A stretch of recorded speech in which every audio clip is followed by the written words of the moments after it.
சில நேரங்களில் நாம் சில மனிதரிடத்தில் சொல்வதுண்டு, பேசாமல் போயிரு, என்னோட கோவத்தை கிளப்பாத, இதுக்கு மேலே நீ ஏதாவது ஒரு வார்த்தை பேசுனேன்னா எனக்கு கோவம் வரும், பார்த்துக்க, உனக்காக நான் பார்த்து பார்த்து எவ்வளோ செஞ்சா நீ சர்வசாதாரணமாக என்னை பார்த்து இப்படி பேசிட்ட பார்த்தியா, இப்படி ஒரு காரியத்தை என்னை பார்த்து சொல்லிட்ட பார்த்தியா, எனக்கு கோவம் வருது, இங்கே நிற்காத இப்படி என்று சொல்லி நாம் பல நேரங்களில் சில மனிதர்களிடத்தில் நாம் சொல்வதுண்டு.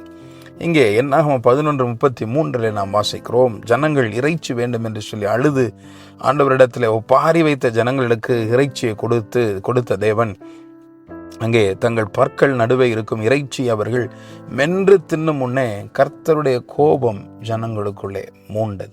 பிரியமான தேவனுடைய பிள்ளைகளே, உடைய வாழ்க்கையில ஆண்டவர் எவ்வளவு ஆசீர்வாதங்களை கொடுத்திருக்கிறார், எவ்வளவு நன்மைகளை ஆண்டவர் தந்திருக்கிறார். ஆனாலும் பல நேரங்களிலே நாம் அந்த நன்மைகளை எல்லாம் விட்டுவிட்டு வேறொருவருக்கு கொடுத்திருக்கிற நன்மை அல்லது நாம் எதிர்பார்க்கிற நன்மையை குறித்து இச்சிக்கிறோம், முறுமுறுக்கிறோம்.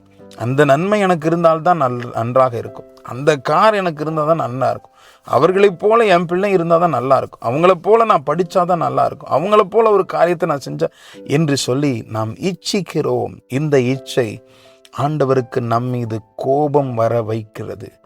பிரியமான தேவனுடைய பிள்ளைகளை, இந்த இச்சையை நம்மிலிருந்து எடுத்து போடுவோம். இச்சை ஆண்டவருக்கு கோபம் வர வைக்கும்.